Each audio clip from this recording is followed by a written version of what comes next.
வணக்கம் மக்களே, இந்த வீடியோ நம்ம என்ன பார்க்க போறோம் அப்படின்னா ஆர்டிகல்ஸ் தாங்க. ஓகேவா, நமக்கு 1ல இருந்து 100 வரைக்கும் ரொம்ப முக்கியமான ஆர்டிகல்ஸ், எல்லாத்தையுமே ரொம்ப முக்கியமான ஆர்டிகல்ஸ் தான். அதுலயும் 1ல இருந்து 51 இருக்கிற ஆர்டிகல்ஸ் எல்லாமே ரொம்ப ரொம்ப இம்பார்ட்டன்ட். நமக்கு பார்ட்டியில 15 கொஸ்டின் கேட்கறாங்க அப்படின்னா 1ல இருந்து 50 வரைக்கும் மினிமம் 2ல இருந்து 3 கொஸ்டின் வந்துடும். அதாவது டைரக்டா நேரடி கேள்வியிலாவோ இல்ல இன்டைரக்ட் கேள்வியிலாவோ இல்ல அதோட அமெண்ட்மெண்ட்ஸோ கண்டிப்பா கேட்டுருவாங்க. ஸோ 6th புக்ல இருந்து 12th புக்ல இருக்கக்கூடிய முக்கியமான ஆர்டிகல்ஸும் 1ல இருந்து 51 வரைக்கும் தான் இந்த வீடியோ ஃபுல்லா பார்க்க போறோம். ஸோ வீடியோ ஸ்கிப் பண்ணா ஃபுல்லா பண்ணுங்க. ஓகேவா, ஸோ ஒரே வீடியோல 1ல இருந்து 51 ஃபுல் ஆர்டிகல் வந்து முடிக்க போறோம். ஓகேவா, நம்ம அதுக்கு போறதுக்கு முன்னாடி இது தெரியணும். ஓகேவா, நம்ம ஆல்ரெடி நான் போன கிளாஸ்லயே சொல்லியிருப்பேன், நமக்கு வந்து பிரியாம்பல் முகப்புரை வந்து இதுக்கு முன்னாடி 1 தான் இருந்துச்சு, இப்போ 1 தான் இருக்கு. ஓகேவா, ஸோ பார்ட்டுன்னு சொல்லுவாங்க, பகுதிகள்னு சொல்லுவாங்க. பகுதி இதுக்கு முன்னாடி நமக்கு எத்தனை இருந்துச்சு அப்படின்னா 22 இருந்துச்சு, இப்போ 25 இருக்கு. ஓகேவா, அடுத்தது அட்டவணை ஷெடியூல்னு சொல்லுவாங்க. ஷெடியூல் இதுக்கு முன்னாடி நமக்கு எத்தனை இருந்துச்சு, அட்டவணை ஷெடியூல் அப்படின்னா இதுக்கு முன்னாடி 8 இருந்துச்சு, இப்போ வந்து 12 இருக்கு. ஓகேவா, அதுக்கப்புறம் ஆர்டிகல் விதிகள் சொல்லுவாங்க. இதுக்கு முன்னாடி ஒரு 360 இருக்கும், இப்போ 448 இருக்கு. ஓகேவா, இது உங்களுக்கு தெரியணும். இது தெரிஞ்சிச்சா? அதுக்கப்புறம் இப்ப என்ன sir part 1, part 2, part 3, part 4 எழுதிருக்கீங்க. அட்டவணைனா என்ன, பார்ட்ஸ் என்ன, ஆர்டிகல்ஸ் என்ன, இது 4 தான் உங்களுக்கு தெரிய வேண்டியது. முக்கியமா இந்த 3 தான் தெரியும். பார்ட்ஸ்னா ஒண்ணும் இல்லைங்க, அந்த பார்ட்டு கீழே இத்தனை ஆர்டிகல்ஸ் சொல்லிட்டு எழுதிருப்பாங்க. ஓகேவா, இப்போ ஒரு பாயிண்ட்ஸ் கீழே இது வருது அப்படின்னு சொல்ல, ஒரு சாப்டர் கீழே இது வருது சொல்றாங்க. அந்த மாதிரி ஒரு பார்ட் மொத்தம் நம்ம எத்தனை பார்ட் இருக்குன்னா இப்போ 25 பார்ட் இருக்கு. ஓகேவா, 25 பார்ட்ல ஒவ்வொரு பார்ட்டுக்குலயும் சில ஆர்டிகல்ஸ் வரும், விதிகள் சரத்துகள் வரும். ஓகே, இது பேசிக்ஸ். அதுக்கப்புறம் அட்டவணை ஷெடியூல்னா ஒண்ணு இல்லைங்க, ரொம்ப முக்கியமானதை ஷெடியூல்னு சொல்லுவாங்க. ரொம்ப முக்கியமானதை ஷெடியூல்னு சொல்லுவாங்க. இது நமக்கு இப்ப எத்தனை இருக்குன்னா 12 இருக்கு. ஓகேவா, சோ இந்த வீடியோல நம்ம 51 ஆர்டிகல் இருக்குல்ல, அந்த 51 ஆர்டிகலும் எந்த பார்ட்டு கீழே வருது, எந்த பகுதிக்கு கீழே வருது நான் சொல்ல போறேன். அதை அப்படியே நோட் பண்ணி நீங்க படிச்சுக்க போறீங்க. புரியுதா? நம்ம பார்க்க போகுது 51 ஆர்டிகல். அந்த 51 ஆர்டிகலும் எந்த பார்ட்டு கீழே வரப்போகுது, அந்த பார்ட்ல எத்தனை ஆர்டிகல்ஸ் இருக்குன்னு சொல்ல போறேன். சோ கிளியரா நோட் பண்ணிக்கோ. ஓகேவா, சோ இப்போ பார்ட் 1 பகுதி 1 அப்படின்னு பாத்தீங்கன்னா 1ல இருந்து 4 வரைக்கும் வரும். ஓகேவா, பார்ட் 1ல இருந்து 4 வரைக்கும் வந்துடும். ஓகேவா, பார்ட் 2 எதுல இருந்து வரைக்கும் அப்படின்னா 5ல இருந்து 11 வரைக்கும் வந்துருங்க. ஓகேவா, 5ல இருந்து 11 பார்ட் 2ல வந்துடும். பார்ட் 3ல வந்து 12ல இருந்து 35 வந்துடும். ஓகேவா, பார்ட் 2 என்ன அப்படின்னா நமக்கு சிட்டிசன்ஷிப், குடியுரிமைன்னு சொல்லுவாங்க. பார்ட் 3னா அடிப்படை உரிமை, ஃபண்டமெண்டல் டியூட்டிஸ் சொல்லுவாங்க. ஸோ ஃபண்டமெண்டல் டியூட்டிஸ் 12ல இருந்து 35 வந்துட போகுது. அடுத்தது பார்ட் 4. பார்ட் 4 என்னன்னா டிபிஎஸ்பி. ஓகேவா, அரசுக்கு வழிகாட்டும் நெறிமுறை, டிபிஎஸ்பி சொல்லுவாங்க. ஸோ 36ல இருந்து 51 வரைக்கும் இதுக்குள்ள வந்துட போகுது. அதுக்கப்புறம் பார்ட் 4A, இது வந்து அமெண்ட்மெண்ட் பண்ணிருப்பாங்க. இந்த மாதிரி ஏன் போட்டாலே அது அமெண்ட்மெண்ட் அர்த்தம், சட்ட திருத்தம் சொல்லிட்டு அர்த்தம். இது யார் பண்ணிருப்பாங்கன்னா இந்திரா காந்தி அவர்கள் தான் பண்ணிருப்பாங்க. 42 சட்ட திருத்தம் 1976 பண்ணிருப்பாங்க. அதுல 51ல AK வரைக்கும் இருக்கும். 51 ஏன்னு சொல்லுவாங்க, நமக்கு 51 AK வரைக்கும் வரும். ஓகே, 11 கடமைகள் சொல்லிட்டு ஃபண்டமெண்டல் டியூட்டிஸ் சொல்லிட்டு இருக்கு போது. ஸோ இதான் இந்த வீடியோ நான் பார்க்க போறேன். ஸோ வீடியோ ஸ்கிப் பண்ணாம ஃபுல்லா பாருங்க. ஓகேவா, ஸோ இப்போ அப்படியே உள்ள போயிட்டீங்க அப்படின்னா இதாங்க பார்ட் 1. ஓகே, இதான் பார்ட் 1 சொல்லுவாங்க. பார்ட் 1 நமக்கு எத்தனை ஆர்டிகல், 1ல இருந்து 4 ஆர்டிகல் சொன்னா. ஸோ எடுத்தோடனே ஃபர்ஸ்ட் பார்ட்ல ஃபர்ஸ்ட் ஆர்டிகல் என்ன அப்படின்னு பாத்தீங்கன்னா இந்தியா மாநிலங்களின் ஒன்றியம்.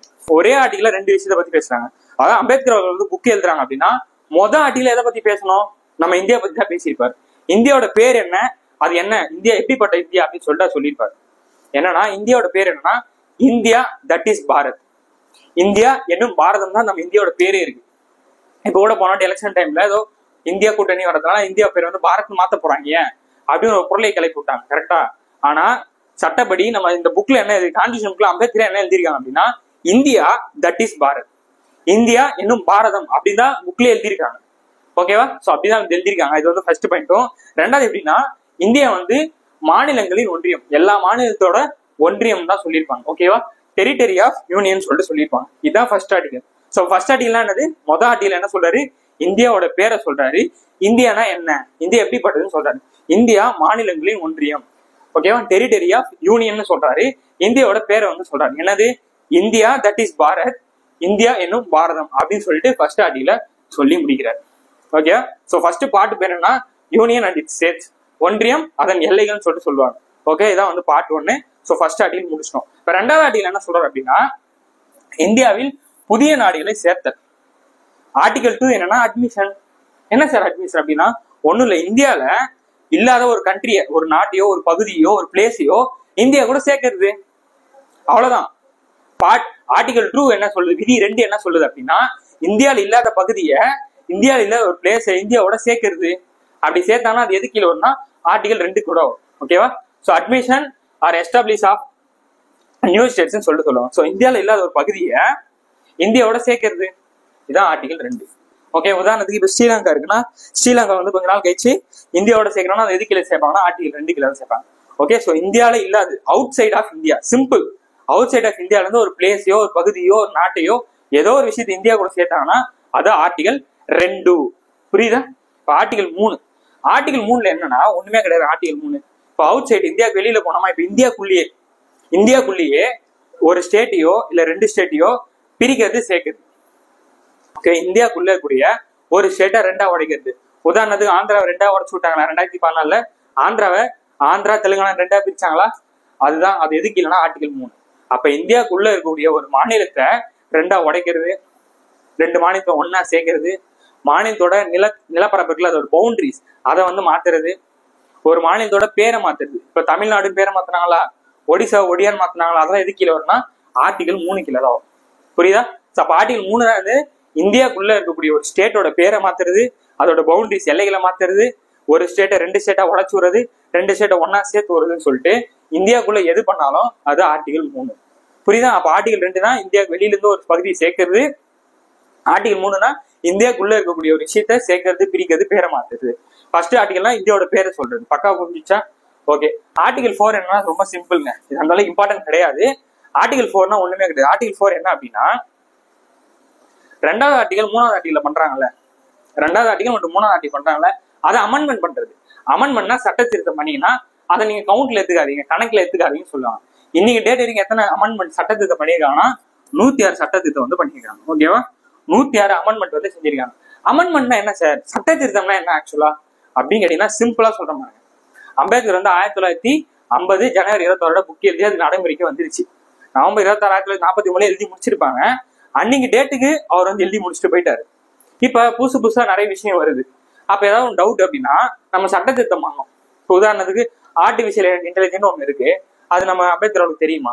இப்ப கிப்லி ஆர்ட்ஸ்னு ஒண்ணு வருது, அந்த ஆர்ட்ஸ் வந்து பண்றவங்களுக்கு அது பிரச்சனை ஆகுது இல்ல, அவங்க கோர்ட்டை இப்போ கேஸ் போய் போடுறாங்கன்னா அதுக்கான சட்டம் வந்து எதில் இருக்காங்க, புக்ல இருக்காது. அப்ப அந்த டைம்ல என்ன பண்ணாலும் இப்ப இருக்கக்கூடிய வல்லுநர்கள் அட்வொகேட்ஸ் எல்லாரும் என்ன பண்ணாலும் அதுக்கு சட்ட திருத்தத்தை மேற்கொள்வாங்க. அம்பேத்கரை பத்தி என்ன அதுக்கான தண்டனை என்ன, கிபிஎஸ் 3D நீங்க வந்து இது மாதிரி பண்றீங்க, சோ இவங்க வந்து இந்த தண்டனை வந்து கொடுக்கணும்னு சொல்லிட்டு இருக்கா, கான்ஸ்டிடியூஷன் புக்ல இருக்கா? இல்ல. அப்ப அந்த மாதிரி டைம்ல ஆர்டிகல் 368 இதான் சட்ட திருத்தம். அமெண்ட்மெண்ட் கான்ஸ்டிடியூஷன் புத்தகத்தை அமெண்ட்மெண்ட் பண்ண சட்ட திருத்தம் பண்ணணும்னா இந்த ஆர்டிகல் தான் இம்பார்ட்டன்ட். ஸோ ஆர்டிகல் 368 பயன்படுத்தி கான்ஸ்டிடியூஷன் புத்தகத்துல ஏதாவது நீங்க மாற்றத்தை கொண்டு வரணும், இல்ல ஒரு ஆர்டிகலை தூக்கி விடணும், ஒரு ஆர்டிகலை சேஞ்ச் பண்ணணும், ஏதோ ஒண்ணு பண்ணணும்னா இதுதான் அமெண்ட்மெண்ட் பண்ணணும்னு சொல்லலாம். ஓகேவா? அதான் என்ன சொல்றாங்க அப்படின்னா ஆர்டிகல் 4ல 2வதுலயும் 3வதுலயும் நீங்க பண்றீங்களா, ஆர்டிகல் 2லயும் 3லயும் ஏதாவது நீங்க பண்றீங்கன்னா அது அமெண்ட்மெண்ட்ல கணக்குல எடுத்துக்காதீங்க, கவுண்ட்ல எடுத்துக்காதீங்க அப்படின்னு சொல்லிட்டு சொல்றாங்க. சோ புரிஞ்சுச்சா? அப்ப பார்ட் 1ல 4 article. Article 1 India that is Bharat அப்படின்னு சொல்றாரு. ஆர்டிகல் 2 இந்தியாவில எல்லா பகுதியும் சேர்க்கணும்னு சொல்றாரு. ஆர்டிகல் 3 இந்தியாவில இருக்கக்கூடிய பகுதியை பிரிக்கிறது, சேர்க்கிறது, பேரை மாத்துது, எல்லைகளை மாத்தி அமைக்கிறதுன்னு சொல்லிட்டு சொல்றாரு. ஆர்டிகல் 4 அமெண்ட்மெண்ட் பண்ணீங்கன்னா அது கணக்குல சேர்த்துக்காதீங்கப்பா அப்படின்னு சொல்லிட்டு சிம்பிளா முடிச்சிட்டாரு. அமெண்ட்மெண்ட்டுக்கான ஆர்டிகல் வந்து 368. சோ ஏதாவது ஒரு ஆர்டிகலை புதுசா மாத்தணும், ஏதாவது ஒண்ணு சேஞ்ச் பண்ணணும்னா இதான் யூஸ் பண்ணணும். இதுக்குமே நிறைய ரூல்ஸ் இருக்கு. டக்குன்னு ஒரு விஷயத்த வந்து ஆர்டிகல் பண்ண முடியாது. அதை நம்ம அடுத்த கிளாஸ்ல பார்ப்போம். ஓகேவா? சரி, இப்போ பார்ட் 2 போயிடலாமா? பார்ட் 2ல என்ன இருக்குன்னா அடிப்படை, அதாவது குடியுரிமை இருக்கும். பார்ட் 2ல என்ன இருக்குன்னா குடியுரிமை இருக்குங்க. ஓகேவா? பகுதி 2ல நமக்கு 5ல இருந்து 11 இருக்கும். அதுல ரொம்ப முக்கியமானது 5வதுங்க. 5வது என்னன்னா ஒண்ணும் இல்ல, ஜனவரி 26 1950 இதுதான் சொல்லியிருப்பாங்க. அன்னைக்கு டேட்ல யாரெல்லாம் இந்தியாவில பிறந்திருக்காங்களோ அவங்க எல்லாருக்கும் சிட்டிசன்ஷிப் கொடுக்கணும், குடியுரிமை கொடுக்கணும்னு சொல்லியிருப்பாங்க. அதை மட்டும் ஞாபகம் வச்சுக்கோங்க. ஓகேவா? 2 ஆர்டிகல் தான். ஆர்டிகல் 5 என்ன சொல்லுதுன்னா அன்னைக்கு டேட்ல குடியுரிமை வாங்கினாங்களா, ரிபப்ளிக் டேட்ல அன்னைக்கு டேட்ல யாரெல்லாம் இந்தியாவில பிறக்கிறாங்களோ அவங்க எல்லாருக்கும் சிட்டிசன்ஷிப் கொடுக்கணும் அப்படின்னு சொல்லியிருப்பாங்க. இது ஆர்டிகல் 5. ஓகேவா? ஆர்டிகல் 11 அதான் ரொம்ப முக்கியமானது. ஆர்டிகல் 11 என்ன அப்படின்னா ஒண்ணுமே கிடையாதுங்க. ஆர்டிகல் 11ல சிட்டிசன்ஷிப் குடியுரிமை சார்ந்த ஏதாவது ஒரு சட்ட திருத்த அமெண்ட்மெண்ட் பண்ணோம்னா அது நாடாளுமன்றத்துக்கு தான் அந்த பவர் இருக்கு. பார்லிமெண்ட் மட்டும்தான் குடியுரிமை சிட்டிசன்ஷிப்ல ஏதாவது மாற்றத்தை கொண்டு வரணும், ஏதாவது அமெண்ட்மெண்ட் பண்ணணும்னா அது யாருக்கு மட்டும்தான் பவர் இருக்குன்னா பார்லிமெண்ட் மட்டும் தான் பவர் இருக்கு. அதான் ஆர்டிகல் 11 சொல்லியிருப்பாங்க.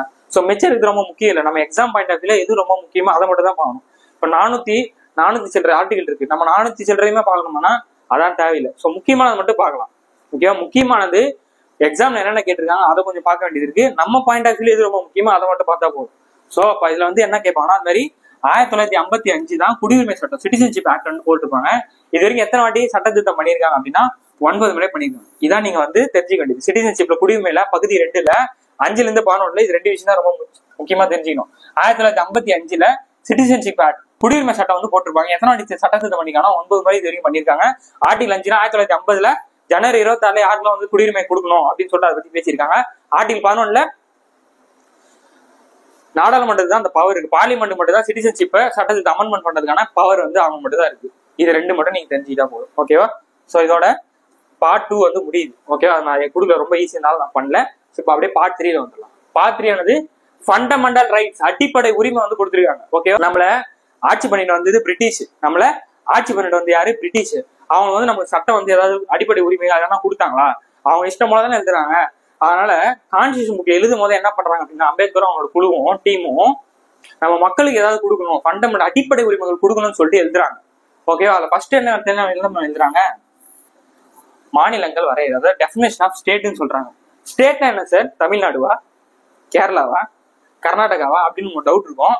அதுதான் கிடையாது. ஸ்டேட்னா இங்க எதை பத்தி பேசுறாங்க அப்படின்னா கான்ஸ்டியூஷன் புத்தகத்துல ஸ்டேட் அப்படின்னா என்ன அர்த்தம் அப்படின்னா கிளியரா சொல்ற கவனிச்சுவாங்க. ஸ்டேட் அப்படின்னா கவர்மெண்ட்.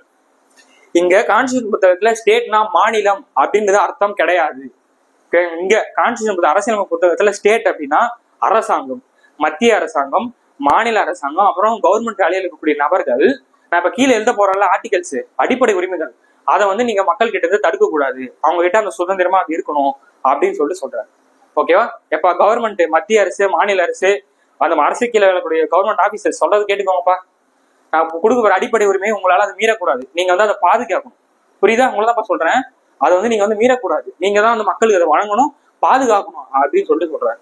ஓகே, அப்ப டெஃபினேஷன் ஆஃப் ஸ்டேட்னானது கவர்மெண்ட்டும் கவர்மெண்ட் கீழே வேலை பார்க்கக்கூடிய நபர்களும் ஆபீசர்ஸும் மக்களுக்கு வழங்க வேண்டிய, மக்களுக்கு கொடுக்க வேண்டிய அந்த அடிப்படை உரிமையை பாதுகாக்கணும், கொடுக்கணும்னு சொல்லிட்டு சொல்றாரு. புரியுதா? அதான் article 12 definition of state. Okay sir, புரிஞ்சிச்சு சார். இப்போ ஆர்டிகல் 13 என்ன சார்? ஆர்டிகல் 13 என்னன்னா ஒன்றும் கிடையாது. அடிப்படை உரிமை இருக்குல்ல, அடிப்படை உரிமைக்கு எதிராக ஒரு சட்டத்தை வந்து போடவே கூடாது. சட்டம் போடுறது யாரு?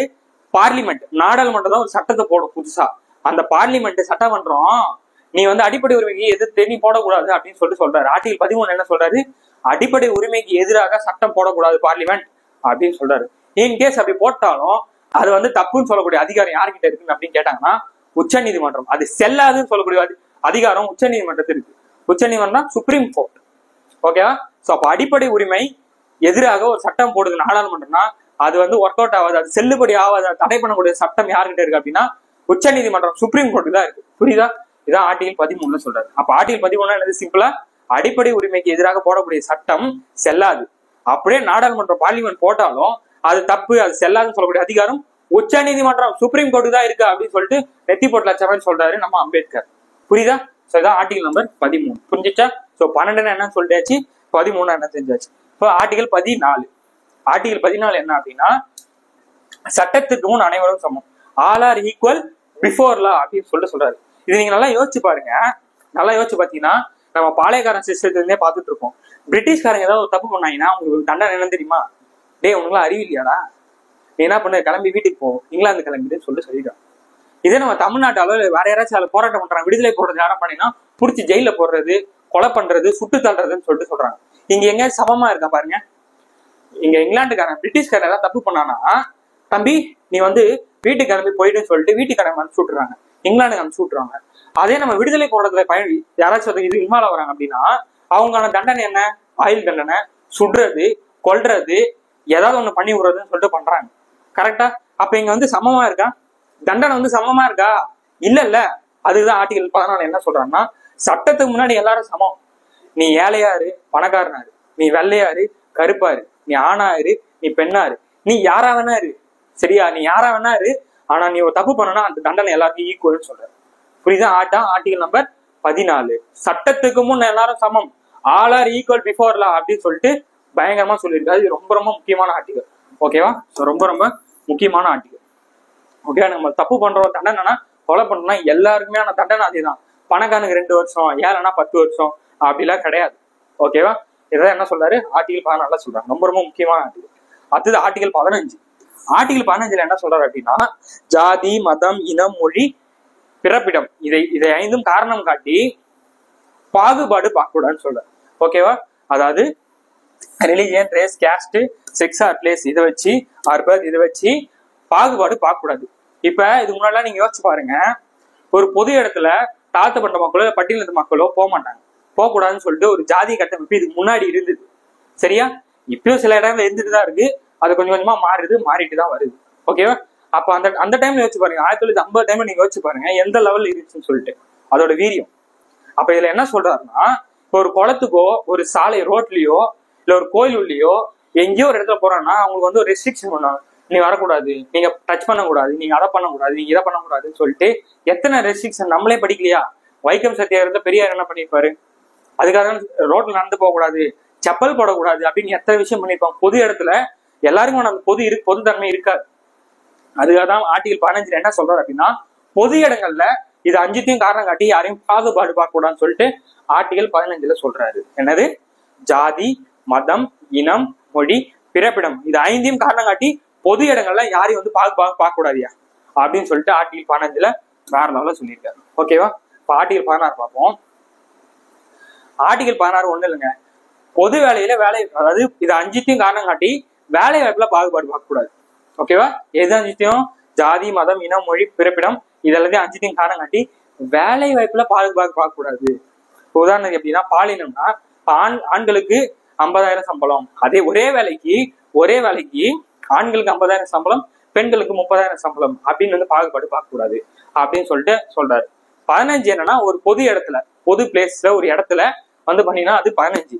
16 குறிப்பா வேலை வாய்ப்பு பத்தி பேசியிருப்பாரு. அதில் ஆர்டிகல் 16 வந்து குறிப்பா வேலை வாய்ப்பு பத்தி பேசியிருப்பாங்க. என்ன சார் இப்போ ரிசர்வேஷன் தராங்களே வேலை வாய்ப்புல, டிஎன்பிசில கூட தராங்க சார், பிஎஸ்டிஎம்ன்றாங்க, பெண்களை இதை ஒடுக்கின்றாங்க, அப்போ வேலை வாய்ப்பு ஈக்குவலா இல்லையே அப்படின்னு ஒரு டவுட் வரணும். வந்தது அப்படின்னா செண்பக துரைராஜன் கேஸ்னு ஒரு கேஸ். ஓகேவா? நம்ம ஆர்டிகல்லயே முதல் சட்ட திருத்தம் இந்த ஆர்டிகல் 16 தான் வந்தது. ஓகே, ஆர்டிகல் 16 தான் முதல் சட்ட திருத்தமே வந்திருக்கும். செண்பக துரைராஜன் கேஸ்ன்னு சொல்லிட்டு ஒரு கேஸ். ஓகே, அவர் என்ன பண்ணிருப்பாருன்னா ரிசர்வேஷனால தான் அது நடந்திருக்கும். அதனால என்ன, இது நம்ம பின்னாடி ஆர்டிகல் கிளாஸ் பார்ப்போம், சிம்பிளா ஞாபகம் வச்சுக்கோம். ஓகேவா? என்ன அப்படின்னா ஆர்டிகல் 16 வேலை வாய்ப்பு காரணம் காட்டி, அதாவது இந்த 5த்தையும் காரணம் காட்டி வேலை வாய்ப்பை பாகுபாடு பார்க்கக்கூடாது. ஓகேவா? இப்ப ஆர்டிகல் 17 என்ன சொல்றாங்க பாருங்க. தீண்டாமை ஒழித்தல், அன்டச்சபிலிட்டி, தீண்டாமை ஒழித்தல். நீங்க இந்த புக் எழுதுன அம்பேத்கரே நீங்க வச்சு பாருங்க, நம்மளுக்கே தெரிஞ்சுக்கணும், எத்தனை வாட்டி கேட்டிருக்கோம் பார்த்துப்போம் அப்படின்னு சொல்லிட்டு. அவர் போய் பள்ளியில படிப்பார். அவர் போயிட்டு ஒரு பள்ளியில படிக்கிறாருன்னா சாக்கு பை கொண்டு போகணும். வீட்டுல இருந்தே சாக்கு பை கொண்டு வந்து அவர் கீழே உட்காந்து, அதே அவங்க கூட படிக்கிற மத்தவங்க டேபிள்ல பெஞ்சில உட்காந்து படிப்பாங்களாம், ஆனா இவர் மட்டும் கீழே உட்காந்து பண்ணுவாங்களாம். இதான் வந்து தீண்டாமை. அப்ப 17 என்ன சொல்றாரு அப்படின்னா, இந்த தீண்டாமை இனிமே இருக்கவே கூடாது அப்படின்னு சொல்லிட்டு சொல்றாரு. 17 என்ன சொல்றாரு, தீண்டாமைன்ற ஒரு விஷயம் இந்தியாவில இருக்கவே கூடாதுங்க அப்படின்னு சொல்லிட்டு ஒரே விஷயம் சொல்லி முடிச்சிடறாரு. இப்ப 17 என்னது, தீண்டாமை ஒழித்தல். தீண்டாமை யாருன்னா ஒருத்தர், நீங்க அந்த ஜாதிக்காரங்க, நீங்க அதுங்க, நீங்க இதுங்கன்னு சொல்லிட்டு அவங்களை வந்து பாகுபாடு தீண்டாமை பண்ணக்கூடாதுன்னு சொல்லிட்டு ஆர்டிகல் 17 சொல்றாரு. ஓகேவா? சோ ஆர்டிகல் 18 பட்டங்களை துறத்தல். என்ன பட்டம் இருக்கு அப்படின்னு கேட்டீங்கன்னா, உங்களுக்கு ஈஸியா சொல்லி புரியுதுன்னா, இப்ப இந்த பிரிட்டிஷ்காரங்களாம் லார்டு பேர் வச்சிருப்பாங்க, சர் அப்படின்னு சொல்லிட்டு ஒரு பட்டம் வச்சிருப்பாங்க. அந்த மாதிரி நிறைய பட்டம் இருக்கும். இப்போ குப்தர்களா ராஜாதி ராஜா, அதிராஜா அப்படின்னு சொல்லிட்டு சில பேர் பட்டங்கள்லாம் இருக்கும். அந்த மாதிரி பட்டம்லாம் வச்சுக்கூடாது, எல்லாருமே ஈக்குவல் தான். அது நான் உங்களுக்கு மட்டும் பெரிய பேர் பட்டம் அந்த மாதிரிலாம் வந்து வைக்கக்கூடாதுன்னு சொல்லிட்டு சொல்றாங்க. அப்ப ஆர்டிகல் 18 என்னது, இந்த மாதிரி பட்டங்களை துறத்தல். உங்களுக்கும் தனியா பேர்ல வச்சுக்கூடாது. இந்த லார்டு, சர்ரு, ராஜாதி ராஜா, அதிராஜா அப்படின்லாம் வந்து பேரை வைக்கக்கூடாதுன்னு சொல்லிட்டு ஆர்டிகல் 18 சொல்றாரு. ஓகேவா? அபாலிஷன் ஆஃப் டைட்டில்னு சொல்லிட்டு சொல்றாங்க. ஓகே, அடுத்து ஆர்டிகல் 19. ஆர்டிகல் 19 என்ன சொல்றாங்கன்னா, பேச்சுரிமை, எழுத்துரிமை, சுதந்திர உரிமை, ஒரு ஸ்டேட்ல இருந்து இன்னொரு ஸ்டேட்டுக்கான போறதுக்கான உரிமை, இன்னொரு ஸ்டேட்ல போய் நம்ம லேண்ட் வாங்கணும். இப்ப பேச்சுரிமைனா நம்ம மோடி அவர்கள் இருக்காங்க, நம்ம பிரதமரை எதிர்த்து நிறைய விஷயம் பேசுவாங்க. இப்ப நம்ம முதலமைச்சர் எதிர்த்து நிறைய விஷயம் பேசுவாங்க, அது நம்மளோட சுதந்திரம், உங்களோட சுதந்திரம். ஆனா ஒரு நாட்டை பத்தி பேசக்கூடாது. இப்ப இந்தியா பத்தி தப்பா பேசக்கூடாது. ஓகேவா? இந்தியா பத்தி தப்பா பேசினா அவங்க வந்து புடிச்சிட்டு போயிடுவாங்க. அப்போ உங்களோட கருத்தை வெளியில வந்து நீங்க தெரிவிக்கலாம், இந்த மாதிரி இருக்கு அந்த மாதிரி இருக்குன்னு சொல்லிட்டு நம்ம கருத்தை தெரிவிக்கலாம். அதுவே ஒரு அடிப்படை உரிமை தான், ஃபண்டமெண்டல் ரைட்ஸ். அதான் ஆர்டிகல் 19 சொல்லுது. ஓகேவா? சுதந்திரம், பேச்சு சுதந்திரம், எழுத்து சுதந்திரம், ஒரு இடத்துல இன்னொரு இடத்துக்கு போற நகரத்துக்கான சுதந்திரம். இப்போ உங்களுக்கு வந்து இப்போ கேரளால வந்து லேண்ட் வாங்கினா நீங்க போய் லேண்ட் வாங்கலாம், அங்க போய் வியாபாரம் பண்ணனா வியாபாரம் பண்ணலாம், அதுவே நம்மளுக்கு ஒரு சுதந்திரம் தான். ஓகேவா? உங்களுக்கு நினைச்ச விஷயத்த நீங்க பேசலாம், சுதந்திரமா பேசலாம். அந்த மாதிரி அசம்பிளிக்கான ஃப்ரீடம் சொல்லுவாங்க.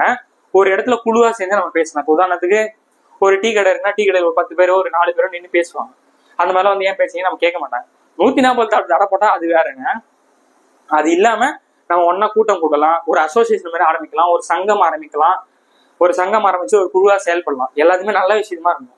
தப்பான விஷயம் இந்தியாவுக்கு ஆப்போசிட்டா என்ன பண்ணீங்கன்னா உங்களை வந்து போலீஸ் வந்து கூட்டு போயிட்டாங்க. ஓகேவா? இப்போ ஆர்டிகல் 19 என்னன்னா பேச்சு சுதந்திரம், எழுத்து சுதந்திரம், நகரத்துக்கான சுதந்திரம், மற்ற மாநிலங்களுக்கு போவதுக்கான சுதந்திரம். இப்ப தமிழ்நாட்டுல இருந்து கர்நாடகாவுக்கு போறோம், கர்நாடகா உள்ள வந்தா விசா அதெல்லாம் கொடுன்னு கேட்கறாங்க, காசு கொடுன்னு கேட்கறாங்க. இல்ல சோ இந்தியாவில நீங்க எங்க நினைச்சாலும் எங்க வேணாலும் போயிட்டு வரலாம். அது மாதிரி இந்தியாவில எந்த மூலை முடுக்கினாலும் நீங்க ஃப்ரீயா போயிட்டு வரலாம். அந்த மாதிரி எங்க போய் லேண்ட் ஆகணும் நீங்க லேண்ட் ஆகணும். உதாரணம் ஜம்மு அண்ட் காஷ்மீர் கூட இப்ப நம்ம போய் லேண்ட் ஆகணும்னா வாங்கலாம். ஓகே, இது முன்னாடி இருந்துச்சு 320 ஆர்டிகல் வந்து தூக்கி விடுறதுல இருந்து நமக்கு ஜம்மு அண்ட் காஷ்மீர்லயும் போய் நம்மளால லேண்ட் வாங்க முடியும். அங்க போய் நீங்க தங்கவும் முடியும். அங்க போய் நீங்க சுதந்திரமா வர்த்தகம், ட்ரேடிங், அதை வியாபாரமும் பண்ண முடியும். ஓகேவா? அது எல்லாமே ஆர்டிகல் 19 கீழே வரும். ஓகேவாங்க? இப்போ ஆர்டிகல் 20.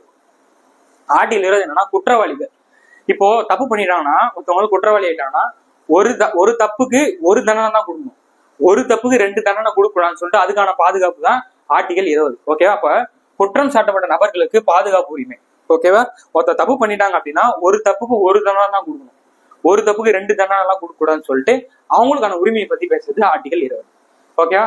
ஆர்டிகல் 21 தனி மனித சுதந்திரம். ஆர்டிகல் 21 தனி மனித சுதந்திரம். தனி மனித சுதந்திரம்னா உங்களுக்கு பிடிச்சவங்கள நீங்க வந்து மேரேஜ் பண்ணலாம், உங்களுக்கு பிடிச்ச மதத்தை நீங்க ஃபாலோ பண்ணலாம், உங்களுக்கு பிடிச்சவங்கள நீங்க டைவர்ஸும் பண்ணலாம், உங்களுக்கு பிடிச்ச இடத்துக்கு நீங்க போகலாம், உங்களுக்கு பிடிச்சது நீங்க பேசலாம், உங்களுக்கு பிடிச்ச விஷயத்த நீங்க பண்ணலாங்க. அதாவது இந்தியாவுக்கும் மற்ற நபர்களையும் துன்புறுத்தாத வகை இருக்கும். ஓகே, மத்தவங்க வந்து டிஸ்டர்ப் பண்ணாத வரைக்கும் நீங்க அதை தனி மனித சுதந்திரத்தை ஃபாலோ பண்ணலாம். எனக்கு பிடிச்சிருக்குன்னு சொல்லிட்டு ஒருத்தர் போயிட்டு அடிக்கிறது, எனக்கு பிடிச்சிருக்குன்னு சொல்லிட்டு இந்தியா பத்தி பேசுறது சொல்லிட்டு அந்த மாதிரி எல்லாம் பண்ணக்கூடாது. ஒரு விஷயம் உங்களுக்கு பிடிச்சிருக்குன்னா அதை மற்றவங்களுக்கு டிஸ்டர்ப் பண்ணாத மாதிரியும் இந்தியாவுக்கும் நம்ம நாட்டுக்கும் பிரச்சனை இல்லாத அளவுக்கு அது இருந்துச்சுன்னா அவங்க எதுவும் பண்ண மாட்டாங்க. ஒரு எல்லை மீறி டிஸ்ட்ரிக்ட் தாண்டி நீங்க போயிட்டீங்க அப்படின்னா உங்களுக்கு போலீஸ் வந்து கூப்பிட்டு போயிடுறாங்க. அதான் தனி மனித சுதந்திரம். ஓகேவா? So protection of life and personal liberty, இதெல்லாம் வந்து தனி மனித சுதந்திரம் வந்து ஆர்டிகல் 21 பேசுறாங்க. ஓகேவா? டக்குன்னு ஒரு ரிவிஷன் பண்ணி விட்டுருமா? ஸோ என்ன சொல்றாங்க? ஆர்டிகல் பண்ணது வந்து டெஃபினேஷன் ஆஃப் ஸ்டேட். ஓகேவா? அடிப்படை உரிமைக்கு போடப்படுற சட்டம் வந்து செல்லாதுன்னு சொல்றது 13. சட்டத்துக்கு முன்னாடி சமம் வந்து ஆர்டிகல் 14. ஜாதி மதம் இனம் பாலியல் வச்சு பொது இடத்துல பாகுபாடு பார்க்கக்கூடாது. 16 வந்து வேலைவாய்ப்புல பாகுபாடு பார்க்கக்கூடாது. 17 வந்து தீண்டாமை ஒழித்தல். 18 வந்து பட்டங்களை துரத்தல். 19 வந்து எழுத்து சுதந்திரம், பேச்சு சுதந்திரம், நகரத்துக்கான சுதந்திரம், லேண்ட் வாங்கக்கான சுதந்திரம் சொல்லிட்டு அதை பத்தி 19 சொல்றாங்க. 20 வந்து குற்றம் சாட்டப்பட்ட நபருக்கான பாதுகாப்பு. ஓகே, ஒருத்தவங்க வந்து குற்றவாளியா இருக்கானா அவங்களுக்கான பாதுகாப்பு. ஆர்டிகல் 21 வந்து தனி மனிதனுக்கான சுதந்திரம். ஓகே, இப்போ ஆர்டிகல் 21 இது நம்ம ஆல்ரெடி பார்த்துருப்போம். இந்த மாதிரி பிராக்கெட்ல ஏன் போட்டாலே அது வந்து சட்ட திருத்தம், அமெண்ட்மெண்ட் சொல்லுவாங்க. என்னது? அமெண்ட்மெண்ட், சட்ட திருத்தம் சொல்லுவாங்க. இந்த அமெண்ட்மெண்ட் யார் பண்ணிருப்பாங்கன்னா 86 சட்ட திருத்தம் 2002 நம்ம வாஜ்பாய் அவர்கள் பண்ணியிருப்பார். ஓகேவா? வாஜ்பாய் அவர்கள் பண்ணியிருப்பார். என்ன அப்படின்னா 6 வயசு வரைக்கும் உட்பட்ட குழந்தைகளுக்கு வந்து மாநில கவர்மெண்ட் வந்து ஸ்டேட் கவர்மெண்ட் வந்து கல்வி கொடுக்க வேண்டும். என்ன கொடுக்க வேண்டும்? கல்வி, எஜுகேஷன் கொடுக்க வேண்டும் சொல்லிட்டு இந்த ஆர்டிகலை அடிப்படை உரிமை, ஃபண்டமெண்டல் ரைட்ஸ் அப்படின்னு சொல்லிட்டு வச்சிருப்பாரு நம்ம வாஜ்பாய். 86 சட்ட திருத்தம் 86th அமெண்ட்மெண்ட் ஆக்ட் 2002 வாஜ்பாய் அவர்கள் இது சேர்த்திருப்பாங்க. ஓகேவா? இத ஒரு ஆர்டிகல், இது வந்து ஒரு அமெண்ட்மெண்ட். இது கேட்பாங்க எந்த வருஷம் என்ன அமெண்ட்மெண்ட் யார் பண்ணதுன்னு சொல்லிட்டு கேட்பாங்க. ஸோ ஞாபகம் வச்சுக்கோங்க. ஸோ ஆர்டிகல் 21 ஏன்னா 6 வயதுக்கு உட்பட்ட குழந்தைகளுக்கு கல்வி வழங்க வேண்டும். யாரு? State government. ஒவ்வொரு ஸ்டேட் கவர்மெண்ட்டும் வழங்கணும்னு சொல்லிட்டு சொல்றாங்க. ஓகே, ஆர்டிகல் 22 என்ன சொல்றாங்கன்னா கைது செய்யப்பட்டவருக்கான பாதுகாப்பு. ஆர்டிகல் 20, 21 ஒன்னா அப்படியே பேரா ஞாபகம் வச்சுக்கலாம். இது என்னன்னா கைது செய்யும் போது அவங்களுக்கான பாதுகாப்பு. ஒருத்தங்க தப்பு பண்ணிட்டாங்கன்னா அவங்களுக்கு பாதுகாப்பு கொடுத்து ஆர்டிகல் 20. 22 என்ன சொல்றாங்கன்னா கைது செய்யும் போது இப்போ வந்து அரெஸ்ட் பண்ண வராங்கன்னா நம்ம போயிட்டு அட்வொகேட்டை போயிட்டு மீட் பண்றது, ஜாமீன் வந்து வாங்குறது அப்படின்னு சொல்லிட்டு அதுக்கான பாதுகாப்பு தான் ஆர்டிகல் 22. ஓகேவா? கைது செய்யும் போது ஒரு பாதுகாப்பு, அது கைது செஞ்சவங்களுக்கு, ஏற்கனவே செஞ்சு முடிச்சவங்களுக்கான பாதுகாப்பு 20. 22 கைது செய்யும் போது அந்த டைம்ல நம்ம போயிட்டு நம்மளுக்கான ரெமிடிஸை தேடுறது. ஓகேவா? So article 23. ஓகே, ஆர்டிகல் 23 என்ன சொல்றாங்கன்னா மனித கடத்தலை தடுத்தல். என்னது? மனித கடத்தலை தடுத்தல். ஆர்டிகல் 23 என்ன சொல்றாங்க அப்படின்னா மனித கடத்தலை தடுத்தலை பத்தி பேசுறாங்க. ஓகேவா? என்ன சார் மனித கடத்தலை தடுத்தல் அப்படின்னா ஒண்ணு இல்லைங்க. இப்போ குழந்தைகள், பெண்கள்லாம் இருக்காங்கல்ல, அவங்களோட ஆர்கன்ஸ், அதாவது அவங்களோட கிட்னி அந்த மாதிரி விஷயம் வந்து எடுத்து இது பண்ணக்கூடாது, அவங்களையும் கடத்தக்கூடாது, அவங்களோட ஆர்கன்ஸ், அவங்களோட உறுப்புகளை கடத்தி எதுவும் பண்ணக்கூடாது, மனித கடத்தலை தடுத்தல். அதுதான் என்ன சொல்றாங்கன்னா ஆர்டிகல் 23 பேசுறாங்க. ஓகேவா? ஆர்டிகல் 23 அதை பத்தி தான் பேசுறாங்க. சட்டவிரோதமாக ஒரு பெண்களையோ ஒரு குழந்தையோ அவங்களோட ஆர்கன்ஸையோ அவங்களையும் வந்து வியாபார நோக்கத்தோட எதுவும் பண்ணக்கூடாதுன்னு சொல்லிட்டு சொல்லுவாங்க. ஓகேவா? ஸோ சுரண்டலுக்கான அடிப்படை உரிமை தான் இதை வந்து பேசியிருக்காங்க. சுரண்டலுக்கு எதிரான அடிப்படை உரிமை தான் ஆர்டிகல் 23 மற்றும் 24. ஓகே. ஸோ மனித கடத்தலை தடுத்தல், பெண்களையும் குழந்தைகளையும் கடத்தக்கூடாது, அவங்களோட ஆர்கன்ஸ் அவங்களோட உறுப்புகளையும் எதுவும் பண்ணக்கூடாதுன்னு சொல்லியிருப்பாங்க. 24 என்னன்னா சைல்டு லேபர்ஸ். ஓகேவா, சைல்டு லேபர்ஸ் பண்ணக்கூடாது. ஓகேவா, என்ன சொல்லியிருப்பாங்கன்னா தொழிற்சாலையில வந்து குழந்தைங்களை வந்து குழந்தை தொழிலாளர்களா வைக்கக்கூடாதுன்னு சொல்லியிருப்பாங்க. அது மாதிரி இதுல ஆர்டிகல் 23 என்ன வந்து 23 வேற என்ன வந்து அப்படின்னா கொத்தடிமைத்தனம் பண்ணக்கூடாது. ஒருத்தவங்க வந்து வேலைக்கு வச்சுட்டு சம்பளமே கொடுக்காம அவங்க வந்து ஏமாத்தக்கூடாது. அதான் சுரண்டலுக்கு எதிரான அடிப்படை உரிமை தான் ஆர்டிகல் 23 மற்றும் 24. இது வந்து குழந்தை தொழிலாளருக்கான பாதுகாப்பு, அதனால வைக்கக்கூடாதுன்னு சொல்லிட்டு ஆர்டிகல் 24 சொல்லுவாங்க. ஓகேவா. ஸோ ஆர்டிகல் 25 இருந்து நம்ம 30 வரைக்கும் மதம் சார்ந்தப்பட்ட விஷயங்கள் வந்துடும். ஓகேவா. ஆர்டிகல் 25 இருந்து 30 வரைக்கும் மதம் சம்பந்தப்பட்ட விஷயம் தான் நம்ம பார்க்க போறோம். ஸோ டக்கு டக்கு சொல்ல நோட் பண்ணிக்கோங்க. 25 என்ன சொல்றாங்க அப்படின்னா ஒருவர் அவங்களுக்கு பிடிச்ச விஷயத்த வந்து ஃபாலோ பண்ணலாம், பிடிச்ச மதத்தை வந்து அவங்க வந்து பின்பற்றலாம், போதிக்கலாம், அதை பத்தி பரப்பலாம், ஸ்ப்ரெட் பண்ணலாம், என்ன வேணாலும் பண்ணலாம்னு சொல்லிட்டு சொல்லியிருப்பாங்க. ஓகேவா. ஸோ ஆர்டிகல் 25 சொன்னா ஒருவர் தான் விரும்பும் மதத்தை பின்பற்றவும் அதை பரப்பவும் உரிமை பற்றி குறிப்பிடுகிறது. ஓகேவா. அவங்க பிடிச்ச மதத்தை ஃபாலோ பண்ணலாம், அதை பத்தி பரப்பலாம், ஸ்ப்ரெட் பண்ணலாம், அதை பத்தி போதிக்கலாம் அப்படின்னு சொல்லிட்டு சொல்றாங்க. அதான் ஆர்டிகல் 25. ஆர்டிகல் 26 என்ன சொல்றாங்கன்னா மதம் சார்ந்த மடம் வந்து நிறுவலாம். ஓகேவா. மதம் சார்ந்த மடம் வந்து நிறுவுது. உதாரணத்துக்கு பாத்தீங்கன்னா இப்ப ராமகிருஷ்ணா மடம் அப்படின்னு ஒண்ணு இருக்கா, அவரை பத்தி அந்த மடம் நிறுவி அவரை பத்தி போதிக்கிறது, அவரை பத்தி பண்றது. இப்ப புத்த மதத்துக்கான நிறுவத்து, ஜெயின மதம் சொல்லிட்டு மைனாரிட்டிஸ் இருக்காங்கல்ல, மைனாரிட்டிஸ்னா அந்த முஸ்லீம், அப்புறம் பார்த்தீங்கன்னா கிறிஸ்டின்ஸ், அந்த மாதிரி சீக்கியர்கள், இவங்களுக்கான அந்த மடம் நிறுவி அவங்க வந்து அதை வந்து பண்ணிக்கலாம்னு சொல்லிட்டு அதுக்கான உரிமையால பேசுறாங்கன்னா ஆர்டிகல் 26 பேசுறாங்க. ஓகேவா. ரொம்ப சிம்பிள். அவங்களுக்கு பிடிச்ச மதத்தை ஃபாலோ பண்ணா 25, அதுக்கான மடம் நிறுவனா 26. 27 என்ன சொல்றாங்க அப்படின்னா ஆர்டிகல் 27 என்ன சொல்றாங்கன்னா அவங்களுக்கு வந்து அந்த மடம் நிறுவி ஒரு விஷயம் பண்றாங்கல்ல, அது அவங்ககிட்ட இருந்து வரி வந்து வசூலிக்கூடாது, நோ டேக்ஸ். மடம் நிறுவி அவங்க ஒரு விஷயம் பண்றாங்கன்னா அவங்ககிட்ட இருந்து டேக்ஸ் வந்து வசூலிக்கூடாது கவர்மெண்ட்ஸ் அப்படின்னு சொல்லி ரெஸ்ட்ரிக்ட் பண்றாங்க. ஓகேவா. மதத்திற்காக, மதத்தை வளர்ப்பதற்காக மேற்கொள்ளப்பட்ட செலவுகளுக்கு வரி விலக்கு பெறும் உரிமை. ஓகேவா. So freedom pay of tax சொல்லி சொல்றாங்க. ஸோ அவங்க வந்து டேக்ஸ் வந்து கலெக்ட் பண்ணக்கூடாதுன்னு சொல்லி சொல்றாங்க. அவ்வளவுதான். ஸோ 28 என்ன சொல்றாங்க அப்படின்னா ஒரு அந்த பள்ளி இருக்குல்ல, இப்ப மதம் சார்ந்த ஒரு பள்ளி இருக்குன்னா அந்த பள்ளியில வந்து மதத்தை வந்து திணிக்க கூடாது. ஓகே, மதத்தை வந்து திணிக்க கூடாதுன்னு சொல்லுவாங்க. அதான் 28. ஆர்டிகல் 28 என்ன சொல்றாங்கன்னா மதம் சார்ந்த பள்ளியிலயோ ஒரு கல்லூரியிலயோ அந்த மதம் சார்ந்த விஷயத்தை இப்போ அந்த மதம் சார்ந்த மட்டும் தான் படிப்பாங்களா, மற்ற மதம் சார்ந்தவங்க அந்த பள்ளியில படிக்கிறாங்க அப்படின்னா அவங்க மேல அதை திணிக்க கூடாது. இப்போ உதாரணத்துக்கு ஒரு கிறிஸ்டின் பள்ளி இருக்குன்னா கிறிஸ்டின்ல வந்து அந்த பைபிள் சம்பந்தப்பட்ட விஷயம் ஏதோ ஒன்று பேசுறாங்கன்னா அவங்களுக்கு பிடிச்சா அதை பண்ணணும், பிடிக்காம இன்னொரு மதத்தார் வந்து நீங்க இதை செய்யுங்க அப்படின்னு சொல்லிட்டு பேசக்கூடாதுன்னு சொல்லிட்டு சொல்லுவாங்க. உதாரணத்துக்கு சொல்றேன். ஓகேவா. அவங்க மேல வந்து அதை திணிக்க கூடாது, அவங்களுக்கு வந்து விருப்பப்பட்டு தான் பண்ணணும், இல்லைன்னா பண்ணக்கூடாதுன்னு சொல்லிட்டு சொல்லுவாங்க. ஓகேவா. ஸோ அதான். ஸோ அவங்க மேல வந்து மற்ற மதத்துக்கு மேல அந்த மதத்தை வந்து திணிக்க கூடாது அப்படின்னு சொல்லிட்டு சொல்லியிருப்பாங்க. ஓகேவா. 28ல 29 என்ன சொல்றாங்கன்னா கலாச்சார உரிமை. இது ரொம்ப ரொம்ப முக்கியமானதுங்க. ஓகேவா. ஆர்டிகல் 29 ரொம்ப ரொம்ப முக்கியமானது. கலாச்சார உரிமை. கலாச்சார உரிமை சிறுபான்மையினர். இப்போ உதாரணத்துக்கு ஜல்லிக்கட்டுன்னு ஒரு விஷயம் நடந்தது. ஓகேவா. அது நம்மளோட கலாச்சாரம். அதை பறிக்க பாக்குறப்ப இதோட அடிப்படை உரிமை 29 நம்ம வந்து காப்பாத்துச்சு. ஓகேவா. அடிப்படை உரிமை கலாச்சார உரிமை. இப்ப தமிழர்களோட கலாச்சாரம் என்னது ஜல்லிக்கட்டு, அதை வந்து தடை பண்றதுக்கு ட்ரை பண்ணும் போது இது அடிப்படை உரிமையில வருது, இதை பண்ணக்கூடாதுன்னு சொல்லிட்டு நம்ம என்ன பண்ணோம், போராட்டம் பண்ணி வாங்கணும்ல. இது கேட்பாங்க. ஜல்லிக்கட்டுக்கு தொடர்புடைய என்ன ஆர்டிகல்னு கேட்டாங்கன்னா ஆர்டிகல் 29. ஓகேவா. ஜல்லிக்கட்டுடன் தொடர்புடைய ஆர்டிகல் எதுன்னு கேட்டாங்கன்னா ஆர்டிகல் 29 கலாச்சார உரிமை சிறுபான்மையினர் உட்படன்னு சொல்லிட்டு போட்டிருப்பாங்க. இது நிறைய பேர் தப்பா புரிஞ்சுட்டு இருப்பாங்க. எப்படின்னா சிறுபான்மையர்னா சீக்கியர்கள், ஜெயின மதம், புத்த மதம், அந்த மாதிரி அதை மட்டும் தான் இல்ல. ஸோ எல்லாமே தான். உதாரணத்துக்கு சொன்னா நம்ம 28 ஸ்டேட் இருக்குன்னா 28ல ஒரு ஸ்டேட் தான் தமிழ்நாடு. அப்ப இந்தியா முழுக்க நம்மளும் இந்தியா ஃபுல்லா இல்ல, இந்தியாவில ஒரு சின்ன ஸ்டேட் தான் தமிழ்நாடு. அந்த தமிழ்நாட்டோட ஒரு கலாச்சாரம் தான் ஜல்லிக்கட்டு. அப்ப சிறுபான்மையினருக்குள்ள தானே வருது.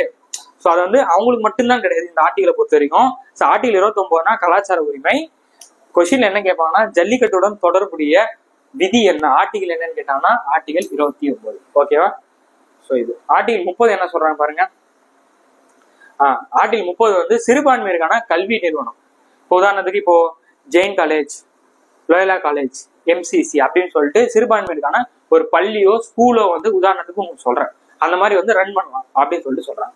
ஓகேவா. அவங்க கல்வி நிறுவனம் வச்சு கல்வி வந்து போதிக்கலாம்னு சொல்லிட்டு சொல்றது ஆர்டிகல் 30. ஓகேவா. ஆர்டிகல் 25 30 வரைக்கும் மதம் பத்தி தான் சொல்லியிருப்பாங்க. டக்குனு ரிவிஷன் பண்ணிடலாமா. ஸோ ரிவிஷன் பண்ணோம் அப்படின்னா ஆர்டிகல் 25 என்ன சொல்றோம்னா உங்களுக்கு பிடிச்ச மதத்தை நீங்க ஃபாலோ பண்ணலாம், போதிக்கலாம், ஸ்ப்ரெட் பண்ணலாம். ஆர்டிகல் 26 என்ன சொல்றோம் அப்படின்னா அதுக்கு மடம் நிறுவனம், மடம் நிறுவி அது இது பண்ணலாம் சொல்லியிருப்பாங்க. ஆர்டிகல் 20 என்ன சொல்லியிருப்பாங்க அப்படின்னா வரி விலக்கணும், டாக்ஸ் வரி வந்து வாங்கக்கூடாதுன்னு சொல்லியிருப்பாங்க. ஆர்டிகல் 28 என்னன்னா மேல வந்து திணிக்க கூடாதுன்னு சொல்லியிருப்பாங்க. ஆர்டிகல் 28 என்ன சொல்லியிருப்பாங்க அவங்க மேல வந்து அந்த மதத்தை வந்து திணிக்க கூடாதுன்னு சொல்லியிருப்பாங்க. ஆர்டிகல் 29 வந்து கலாச்சார உரிமை. ஆர்டிகல் 30 வந்து கல்வி நிறுவனம் நடத்தலாம்னு சொல்லிட்டு சொல்லியிருப்பாங்க. ஓகேவா. இப்போ ஆர்டிகல் 31 ஆர்டிகல் 31 ஒண்ணும் கிடையாது, நீக்கிட்டு இருப்பாங்க. இப்ப இது ரிமூவ்டு, இதெல்லாம் கிடையாது. ஆர்டிகல் 31 அடிப்படை உரிமையில இருந்து நீக்கிருப்பாங்க. ஏன் அப்படின்னா சொத்துரிமை. அதாவது இப்ப என்ன பிரச்சனை ஆயிடுச்சுன்னா, இது அடிப்படை உரிமை, சொத்துரிமை வந்து அடிப்படை உரிமையா வச்சதுனால இப்போ கவர்மெண்ட் வந்து ஒரு ரோடு போடணும், இல்ல ஒரு ட்ரெயின் போடணும், ஏதோ ஒரு திட்டம் போடணும், ஏதோ ஒரு விஷயத்த வந்து பண்றாங்க அப்படின்னா அங்க லேண்ட் வந்து அவங்களுக்கு தேவைப்படும். அந்த நிலம் வந்து அவங்களுக்கு தேவைப்படும் கவர்மெண்ட்டுக்கு. மத்திய அரசோ மாநில அரசு ஏதோ வந்து லேண்ட் வந்து தேவைப்படுதுன்னா நிறைய பேர் என்ன பண்றாங்கன்னா கேஸ் போட ஆரம்பிச்சிட்டாங்க. நமக்கு தான் தெரியும் அடிப்படை உரிமையின் பாதுகாவலன் யாரு? Supreme court. So supreme court என்ன பாத்தீங்கன்னா நம்பர் ஆஃப் எக்கச்சக்க கேஸ் போட ஆரம்பிச்சிட்டாங்க. எங்களோட இது வந்து எடுத்துட்டாங்க, பஸ் போற ரோடு போறேன் எங்களோட லேண்ட் வந்து எடுத்துட்டாங்கன்னு சொல்லிட்டு எக்கச்சக்க கேஸ் போட ஆரம்பிச்சிட்டாங்க உச்ச நீதிமன்றத்தில், சுப்ரீம் கோர்ட்ல. ஆனா என்ன பண்றாரு அப்படின்னா மொரார்ஜி தேசாய், யாரு? மொரார்ஜி தேசாய் 44ஆம் சட்ட திருத்தம் 1978, ஓகேவா? சாரி 1900 இருக்கா? ஓகே, 1978ல 44ஆம் சட்ட திருத்தம் 1978ல மொரார்ஜி தேசாய் என்ன பண்ணிட்டாருன்னா இந்த அடிப்படை உரிமையில இருந்து அது ஒரு சட்ட உரிமையா மாத்திருப்பாங்க. இதுவே நான் ஃபர்ஸ்ட் கிளாஸ்ல சொல்லியிருப்பேன். சோ பகுதி 12 307 வச்சிருப்பாரு, ஓகேவா? இது ஒரு லீகல் ரைட்ஸா மாத்திருப்பாரு, ஓகேவா? சாதாரண உரிமையா மாத்திருப்பாரு. இது அடிப்படை உரிமை கிடையாதுன்னு சொல்லிட்டு இது ரிமூவ் பண்ணிட்டு இருப்பாங்க, ஓகேவா? ரொம்ப முக்கியமானது. என்ன இதுன்னா 44ஆம் சட்ட திருத்தம் 1978 யார் பண்ணது கேட்டாங்கன்னா மொரார்ஜி தேசாய். யாரு? மொரார்ஜி தேசாய் தான் பண்ணாரு. இப்ப அது எதுல இருக்குன்னு கேட்டாங்கன்னா பகுதி 12 பார்ட் 12ல 307 வச்சிருக்காங்க. என்ன காரணம்? அடிப்படை உரிமைன்றதால நிறைய பேர் கேஸ் போடுறோம், அதனாலதான் இது நடந்துச்சு, ஓகேவா? அதோட பின்னணியுமே நான் சொல்லிட்டேன். அடுத்தது ஆர்டிகல் 32. ஆர்டிகல் 32 அப்படின்னா என்னது? அடிப்படை உரிமை வந்து உங்களுக்கு மீறப்படுது அப்படின்னா நம்ம சுப்ரீம் கோர்ட்டை நாடி நம்மளோட நியாயத்தை நிலைநாட்டக்கூடிய ஆர்டிகல் தான் ஆர்டிகல் 32. இதை நான் ஆல்ரெடி சொல்லியிருப்பேன். இதயம் மற்றும் ஆன்மான் வந்து நம்ம அம்பேத்கர் சொல்லியிருப்பாரு, அதாவது சோல் ஆஃப் த கான்ஸ்டியூஷன் சொல்லிட்டு நம்ம அம்பேத்கர் அவர்கள் சொல்லியிருப்பாரு. இதை ஆர்டிகல் 32. ஸோ அடிப்படை உரிமை வந்து நமக்கு மீறப்படுதுன்னா நம்ம டைரக்டா சுப்ரீம் கோர்ட்டுக்கே போகலாம். நீங்க எப்போ ஒரு கேஸ் போறீங்கன்னா உங்க கேஸ் தான் ஃபர்ஸ்ட் எடுத்து வாதாடுவாங்க உச்ச நீதிமன்றம், சுப்ரீம் கோர்ட், ஓகேவா? இதனாலதான் இந்த அம்பேத்கர் என்ன சொல்றாரு? Soul of the constitution, heart and soul of the constitution சொல்றாரு. ஆன்மா, இதயம் மற்றும் ஆன்மான் வந்து நம்ம வந்து அம்பேத்கர் அவர்கள் சொல்றாரு, ஓகேவா? இது ரொம்ப முக்கியமானது. ஆர்டிகல் 32 அடிப்படை உரிமை மீறும் போது நமக்கு இதான் வந்து காப்பாதுன்னு சொல்லியிருப்பாங்க. அடுத்து ஆர்டிகல் 33. ஆர்டிகல் 33 ஒண்ணுமே இல்லைங்க. என்ன அப்படின்னா ஆர்மி மேன்ஸ், போலீஸ், இந்த ராய் ஏஜென்ட், இந்த பீஸ்ட் படத்துல ஒரு விஜய் எல்லாம் சொல்லுவாங்க இந்த ராய் ஏஜென்டா இருக்கு அப்படின்னு சொல்லிட்டு, இந்த மாதிரி ரொம்ப முக்கியமான பொறுப்புல இருக்கக்கூடிய ஆர்மி மேன்ஸ், போலீஸ்லாம் வந்து அடிப்படை உரிமைகள்ல சில ரெஸ்ட்ரிக்ஷன் வந்து இருக்கும், ஒரு கட்டுப்பாடு வந்து போட்டிருப்பாங்க. ஏன் அப்படின்னு கேட்டீங்கன்னா, இப்ப உதாரணத்துக்கு நமக்கும் சைனாவுக்கும் ஒரு போர், ஒரு சண்டை வருது அப்படின்னா எனக்கு அடிப்படை உரிமை இருக்கு, நீங்க என்னோட தனிமை சொந்த இருக்கு, நான் எப்போ வேணாலும் தூங்குவேன், நீங்க வந்து என்ன எழுப்புறீங்க, 5 மணிக்கு எனக்கு எழுப்பாதீங்கன்னு சொல்லிட்டு சொல்லுவாங்க. உதாரணத்துக்கு சொல்றேன். அந்த மாதிரி சொன்னோம்னா அப்ப நம்ம நாட்டை யார் காப்பாத்துறது? அவங்க நம்ம நாட்டை காப்பாற்றக்கூடிய ஒரு இடத்துல இருக்காங்க அப்படின்னா அவங்களுக்கு சில பல ரெஸ்ட்ரிக்ஷன் வேணும். அந்த டைம்ல எனக்கு அடிப்படை உரிமை இருக்கு, நான் 5 மணிக்கு எழுந்துக்க மாட்டேன், நான் 10 மணி தான் எழுந்துப்பேன் அப்படின்னு சொன்னாங்கன்னா நம்ம நாட்டை யாரு காப்பாத்துறது? ஸோ அதனாலதான் ஆர்டிகல் 33 என்ன நடக்குது அப்படின்னா, இந்த ஆர்மியில இருக்கக்கூடியவங்களுக்கு, இந்த காவல்துறையில இருக்கவங்க, இந்த ராய் ஏஜென்ட் சொல்லுவாங்க, அந்த மாதிரி உளவாளி, அந்த மாதிரி விஷயங்கள் இருக்கவங்களுக்கு சில அடிப்படை உரிமைகள் வந்து ஒரு ரெஸ்ட்ரிக்ஷன், ஒரு கட்டுப்பாடோட தான் இருக்கும், ஓகேவா? ஸோ அதான் இந்த ஆர்டிகல் 33 சொல்லியிருப்பாங்க. ஆர்டிகல் 34 என்ன சொல்லணும்னா ராணுவ ஆட்சி, ஓகேவா? ஆர்மி வந்து ரூல் பண்ணுவாங்க, ஆர்மி ரூல்ஸ் சொல்லுவாங்க. என்னன்னா நம்ம எமர்ஜென்சி பார்த்துருக்கோம், அதாவது ஆர்டிகல் 352, ஆர்டிகல் 356, ஆர்டிகல் 306 சொல்லிட்டு national emergency, state emergency, finance emergency அப்படின்னு சொல்லிட்டு நம்ம பார்ப்போம். இது வேற. அது இல்லாம ஆர்டிகல் 34 ஸ்பெஷல் என்ன அப்படின்னா, ரொம்ப இக்கட்டான சூழ்நிலை இந்தியா மாட்டிச்சுன்னா ராணுவம், அதாவது ஆர்மி வந்து டேக் ஓவர் பண்ணும் மொத்த இந்தியாவையும், ஓகேவா? மொத்த இந்தியாவும் ராணுவத்தை டேக் ஓவர் பண்ணி நம்ம எல்லாரும் யாரை பார்த்துப்போம்னா ராணுவ ஆட்சி தான் பண்ணணும். இது யாருன்னா ஆர்டிகல் 34 சொல்றாங்க, புரியுதா? ராணுவ ஆட்சி வந்து பேசுறாங்க. இங்க குடியரசுத் தலைவர் ஆட்சி, ஓகே? குடியரசுத் தலைவர் சென்ட்ரல் கவர்மெண்ட் கிட்ட பவர் போயிடும், இங்க ராணுவத்துக்கிட்ட பவர் போயிடும். ரெண்டுத்துக்கும் வித்தியாசம் இருக்கு, ரெண்டுத்தையும் குழப்பிக்காதீங்க, ஓகேவா? சோ இது புரிஞ்சிச்சா? அடுத்த ஆர்டிகல் 35 என்ன சொல்றாங்க அப்படின்னா அடிப்படை உரிமை, ஓகேவா? அடிப்படை உரிமைகளுக்கு ஏதாவது சட்ட திருத்தம், ஏதாவது ஒரு விஷயத்த மாத்தணும், ஏதாவது ஒண்ணு பண்ணணும்னா நாடாளுமன்றம், பார்லிமெண்ட் மட்டும் தான் ஃபுல் பவர் இருக்குன்னு சொல்லிட்டு சொல்றாங்க, ஓகேவா? அது ஒரு ஆர்டிகலாவே எழுதியிருக்காரு அம்பேத்கர், ஓகேவா? சோ ஆர்டிகல் 35 என்ன சொல்றாருன்னா அடிப்படை உரிமை, ஃபண்டமெண்டல் ரைட்ஸ்ல ஏதாவது அமெண்ட்மெண்ட், ஏதாவது சட்ட திருத்தம் பண்ணணும்னா யாருக்கு மட்டும் தான் ரைட்ஸ் இருக்கு, யாருக்கு மட்டும் தான் உரிமை இருக்கு அப்படின்னு சொல்றாங்கன்னா நாடாளுமன்றம், பார்லிமெண்ட் மட்டும்தான் அந்த பவர் இருக்குன்னு சொல்லிட்டு சொல்றாரு, ஓகேவா? The power of parliament to modify the fundamental rights அப்படின்னு சொல்லிட்டு சொல்றாரு. அதுக்குன்னு ஒரு ஆர்டிகலே எழுதியிருக்காரு. ஸோ நம்ம இது வரைக்கும் என்ன நம்ம டக்குனு ரிவிஷன் பண்ணிடலாமா? Definition of state, article 12 definition of state. Article 13 வந்து அடிப்படை உரிமை போடப்படுற சட்டம் வந்து செல்லாதுன்னு சொல்றது. சட்டத்திற்கு முன் அனைவரும் சொந்த ஆர்டிகல் 14, ஆர்டிகல் 15 அந்த 5 காரணம் காட்டி பொது இடத்துல பார்க்கக்கூடாது, 16 வந்து வேலையாப்பல் வந்து வாக்குவால் பார்க்கக்கூடாது. 17 வந்து தீண்டாமை ஒழித்தல். 18 வந்து பட்டங்களை துரத்தல். 19 வந்து தனிமனித சுதந்திரம், அதாவது பேசுறதுக்கான சுதந்திரம், எழுதுக்கான சுதந்திரம், அந்த சுதந்திரம் வந்து வந்திருப்பது. ஆர்டிகல் 20 வந்து குற்றவாளிகள் இருந்து காப்பாற்றுவதான சுதந்திரம், அதாவது பாதுகாப்பு. 21 வந்து தனிமனித சுதந்திரம். 22 வந்து 21 வந்து 6 வயதுக்கு உட்பட்ட குழந்தை வந்து கல்வி வழங்க வேண்டும் சொல்லிட்டு அதை சொல்லியிருப்பாங்க. ஆர்டிகல் 22 என்னன்னா கைது செய்யும் போது அவங்களுக்கான உரிமை, அடிப்படை உரிமை. ஆர்டிகல் 21 என்ன சொல்லுன்னா சுரண்டல், மனித கடத்தலை தடுத்தல். மனித கடத்தலை தடுத்தல் வந்து 23. குழந்தை தொழிலாளர்கள் வந்து 24. 25 மதத்தை உங்களுக்கு பிடிச்ச மாதிரி நீ ஃபாலோ பண்ணா ஸ்ப்ரெட் பண்ணலாம் வந்து 25. 26 வந்து அதுக்கு மடம் நிறுவுவது. இது வந்து டாக்ஸ் வந்து வாங்கக்கூடாது. 27 வந்து அவங்க கிட்ட அந்த டாக்ஸ் வந்து கலெக்ட் பண்ணக்கூடாது. 28 வந்து அவங்களால வந்து திணிக்க கூடாது அப்படின்னு சொல்லுவாங்க. 29 வந்து பாத்தீங்கன்னா கலாச்சார உரிமை. 29 என்னன்னா கலாச்சார உரிமை, அதை வந்து பேசிப்பாங்க. 30 வந்து என்னன்னா கல்வி நிறுவனம் வச்சு நம்ம ஸ்கூல் காலேஜ் வச்சு ரன் பண்ணி பண்ணலாம்னு சொல்லியிருப்பாங்க. 31 தூக்கிட்டாங்க. ஓகேவா? சோ மொரார் தேசாய் 1978 40ஆம் சட்டத்தில் தூக்கிப்பாரு. ஆர்டிகல் 32 என்ன அப்படின்னா அடிப்படை உரிமை மீறப்படும் போது நம்ம சுப்ரீம் கோர்ட் கிட்ட போயிட்டு நம்மளோட நியாயத்தை நிலைநாட்டலாம் சொல்லியிருப்பாங்க. ஆர்டிகல் 33 நம்ம ஆர்மி மேன்ஸ் போலீஸ்க்குலாம் வந்து இந்த அடிப்படை உரிமைகள் சில வந்து ரெஸ்ட்ரிக்ஷன்ஸ் இருக்குன்னு சொல்லியிருப்பாங்க. ஆர்டிகல் 33. ஆர்டிகல் 34 என்ன சொல்றாங்கன்னா ராணுவ ஆட்சி பத்தி பேசிப்பாங்க. ஆர்டிகல் 35 இது அடிப்படை உரிமை சார்ந்த எதனா விஷயம் பண்ணணும்னா நாடாளுமன்றம் தான் ஃபுல் பவர்னு சொல்லியிருப்பாங்க. ஓகேவா? சோ இதோட வந்து அடிப்படை உரிமை வந்து முடியுது. சோ டிபிஎஸ்பி வந்து நம்ம பார்ட் 2 வீடியோ பார்ப்போம். பார்ட் 1 வீடியோல 1ல இருந்து 51 இருக்கிற ஆர்டிகல்ஸ்ல நம்ம 1ல இருந்து 35 முடிச்சிருக்கோம். சோ பார்ட் 3 வந்து முடிச்சிருக்கோம். பார்ட் 1 வந்து யூனியன் அண்ட் சரி. பார்ட் 2 வந்து சிட்டிசன்ஷிப். பார்ட் 3 வந்து fundamental rights. Okay, fundamental rights வந்து பார்த்துருக்கோம். இது 3 முடிச்சிருக்கோம். அடுத்து டிபிஎஸ்பியும் அடுத்து வந்து ஃபண்டமெண்டல் டியூட்டிஸ் இருக்கும். அது பார்ட் 2 வீடியோல முடிச்சிடலாம். ஓகே, ஸோ அடுத்து ஒரு சூப்பரான வீடியோ சந்திக்கிறேன். பாய்.